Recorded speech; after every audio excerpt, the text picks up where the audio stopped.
Uh, jadi kita akan belajar kembali cosinus dan sinus ya. Jadi kalau ada titik-titik di sini nih, di titik-titik di sini di lingkaran berjari-jari satu, maka pasangan X dan Y ini adalah menggambarkan cosinus dan sinus ya. Jadi di titik-titik di sini menggambarkan cosinus dan sinus. Minggu lalu kita telah pelajari bagaimana sin 45, bagaimana cosinus 45 ketika sudut tetanya 45. Oke, baiklah.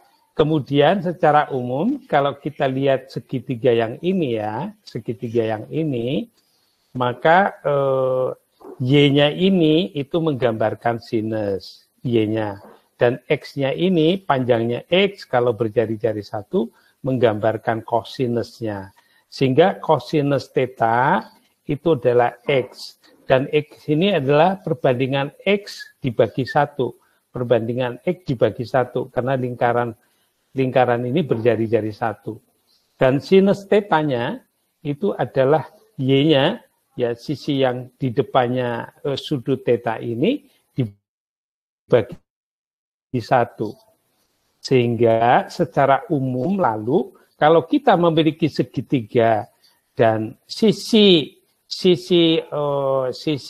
miringnya itu merupakan lingkaran berjari-jari lebih dari 1, katakan lingkarannya berjari-jari C, dan Y-nya itu B, kemudian X-nya itu A, maka cosinus alfa sudut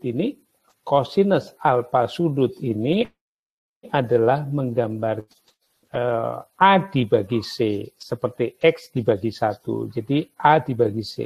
Dan sinusnya adalah sisi yang di depannya B dibagi C. Jadi kita akhirnya mengenal secara umum untuk segitiga dari sebuah lingkaran yang jari-jarinya lebih dari 1, maka cosinus alfanya adalah sisi yang dekat ini, A dibagi sisi miring, dan sinusnya adalah sisi yang di depan dari sebuah segitiga siku-siku, ini di depan, dibagi C. Ya, itulah sinus dan cosinus secara umum yang sudah dikenal oleh kita. Tapi definisi cos dan sinus sendiri adalah titik-titik yang berada di lingkaran berjari-jari 1.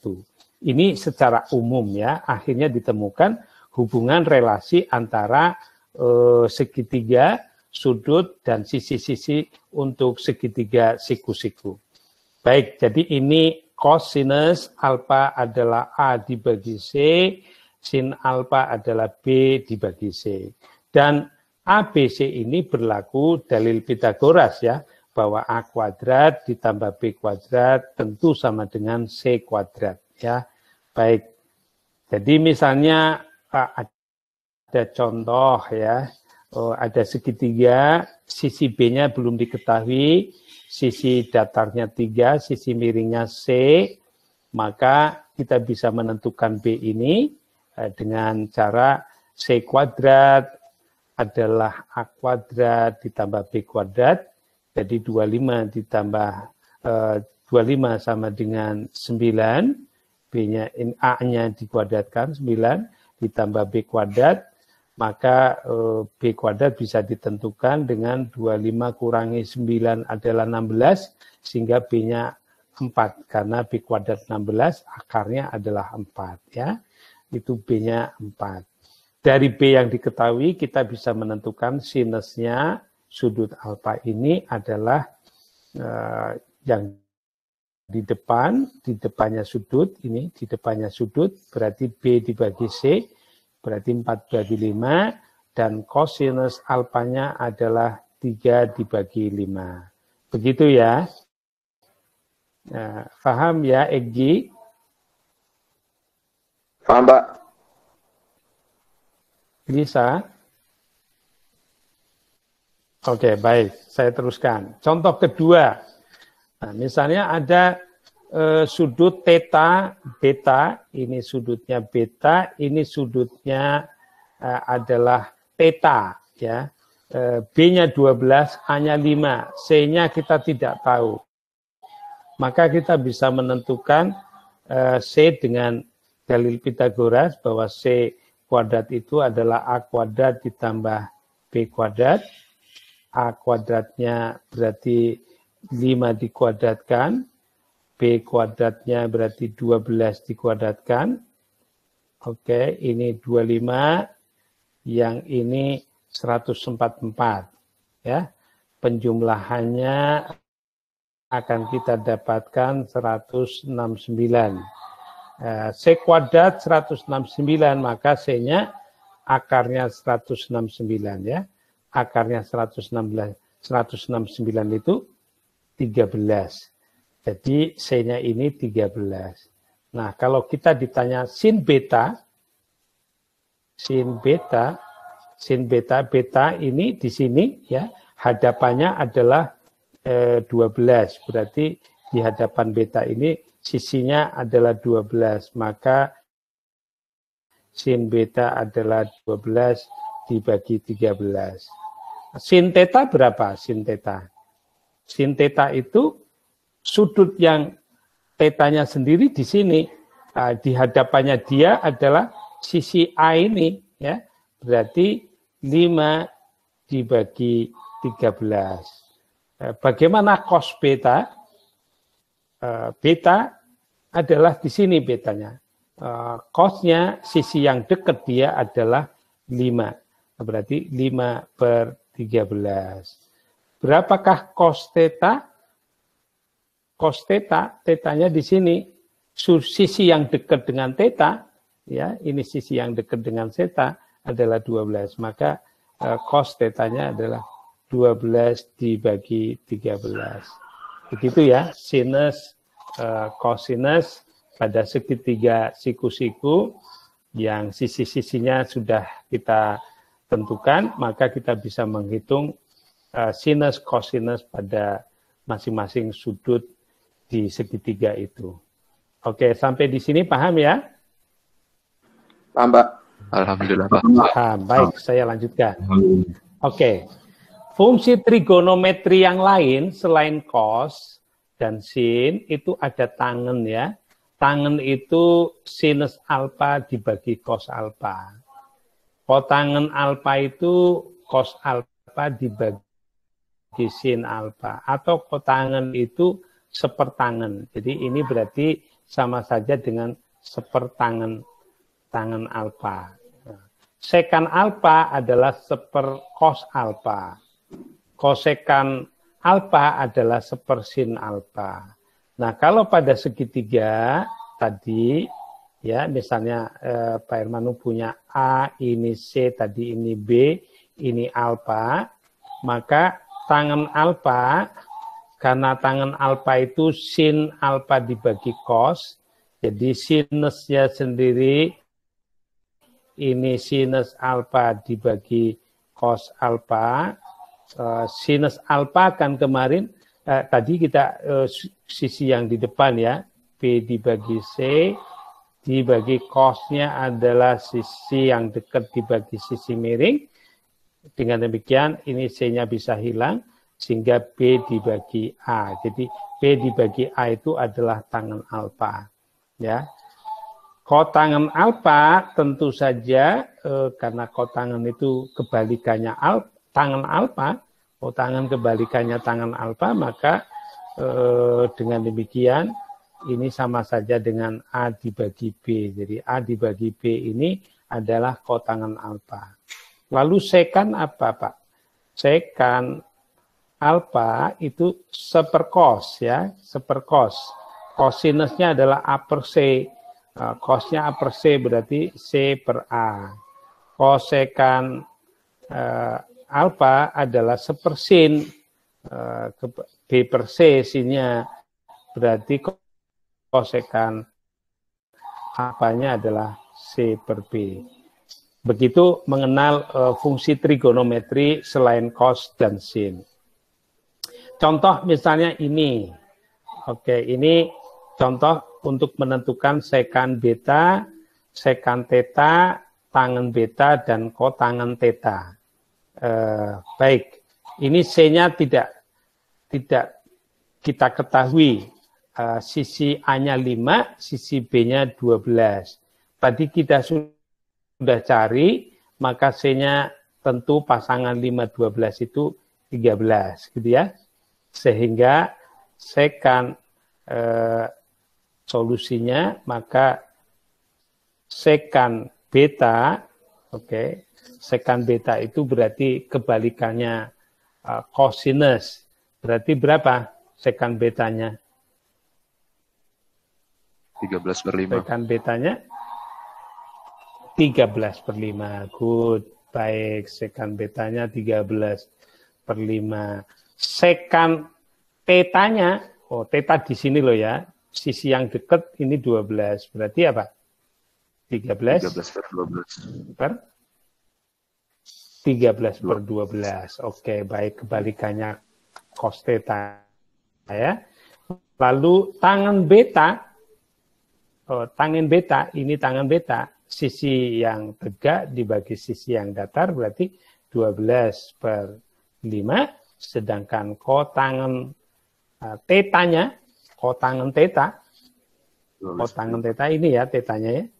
Oke, tangen tetanya 5/12 berarti kotangen tetanya 12/5. Gitu ya. Baik, ini mengenal secant, kosekant, tangen, kotangen ya. Mengenai sudut-sudut selain sinus dan kosinus. Sampai di sini mudah-mudahan paham, nanti kita akan share materi ini. Baik, sekarang kita akan lihat bagaimana kosinus sinus di kuadran selain 1 ya. Tadi positif semua, sinus kosinus, tangen kotangen dan seterusnya itu karena kita bicara di kuadran 1. Jadi sudut-sudut antara 0 dan 90 derajat itu berada di kuadran 1. Nah, kalau di kuadran 2 yaitu sudut antara 90 dan 180, ini sudut di kuadran 2 ya. Lihat bersama-sama, ini pasangan kosinus dan sinus ya. Ini pasangan kosinus dan sinus. Ternyata kosinusnya negatif dan sinusnya positif ya. Karena di kuadran 2 ini X-nya negatif, Y-nya itu positif. Ya, ini kuadran 2. Jadi karena kosinus berkaitan dengan X dan sinus berkaitan dengan Y, maka kosinus di kuadran 2 itu negatif karena X-nya negatif. Dan kosinus di kuadran 3 pun itu negatif ya, karena X-nya negatif di sini. Sedangkan di kuadran 2 sinusnya karena berkaitan dengan Y itu positif. Untuk kuadran 3 karena Y-nya negatif di bawah sini, maka sinusnya negatif. Jadi sinus dan kosinus di kuadran 3 semuanya negatif. Oke, gitu ya. Ini penting kalian ketahui. Bagaimana Pak di kuadran 4? Kalau di kuadran 4, X-nya positif, kosinusnya positif. Sedangkan sinusnya karena berkaitan dengan Y, sinus itu, maka sinusnya berharga negatif. Jadi kuadran 4 itu sudut antara 270 dan 360 ya.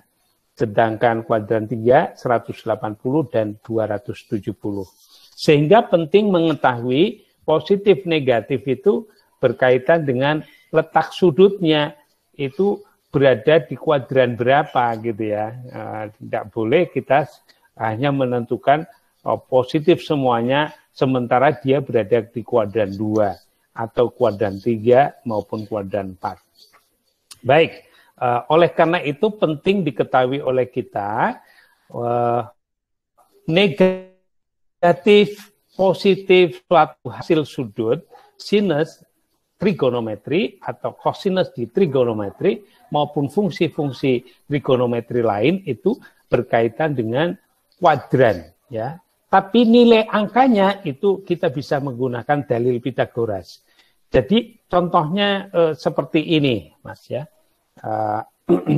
Misalnya kalau ini betanya ini kuadran 1, ya, maka kalau sisinya ada 1, 3, dan kita belum tahu di sini A-nya berapa, itu kita bisa tentukan A-nya dengan akar 3 kuadrat min 1 kuadrat, yaitu akar 8 atau 2 akar 2. Maka sinus betanya sepertiga, ya. Karena sinus beta itu adalah berkaitan dengan sisi yang di hadapannya 1 dibagi 3. Sedangkan cos betanya adalah 2 akar 2 dibagi 3. Ini kalau ini betanya di kuadran 1, ya. Ini betanya di kuadran 1. Bagaimana Pak jika beta itu di kuadran 2 Pak, gitu ya. Jika betanya ini di kuadran 2, jadi kuadran 2 itu berarti sudut antara 90 dan 180. Kalau betanya di kuadran 2, ya, beta ini di kuadran 2, maka sinusnya positif apa negatif? Negatif. Positif. Kuadran 2 itu berarti negatif. Y-nya positif. Berarti tetap sepertiga. Kosinusnya bagaimana? Negatif. Kosinusnya kuadran 2 karena X-nya di belakang sini negatif, maka ini minus, kalian tambahi. Minus akar 2 dibagi 3. Ada tanda minus ini, Mas. Ini penting untuk mengetahui posisi betanya ini di kuadran berapa. Kalau betanya di kuadran 3, ya, saya tulis di sini, bila beta di kuadran 3, oke ya, di kuadran 3, hati-hati, kuadran 3 itu antara 180 dan 270. X maupun Y-nya negatif, maka sin betanya minus sepertiga, ya, tetap pakai harga sepertiga, tapi tandanya negatif, dan cos betanya minus juga 2 akar 2 per 3. Jadi negatif positif menentukan hasil dari suatu sinus kosinus yang berada di kuadran tertentu, ya. Kalau kuadran 1 semuanya positif, tapi kuadran 2 dan 3 bergantung pada sinus apa kosinus. Kalau sinus positif di kuadran 2, kalau kosinus negatif. Kalau di kuadran 3, maka sinusnya maupun kosinusnya berharga negatif. Kalau kuadran 4, nanti kuadran 4 kosinusnya positif, sinusnya Negatif. ya. Karena kuadran 4 itu di bawah, di sini kuadran 4. Oke, jadi kuadran 4 itu kosinusnya positif, sinusnya negatif. Jadi nanti begitu cara menentukan kalau dia berada di satu kuadran. Ya. Oke.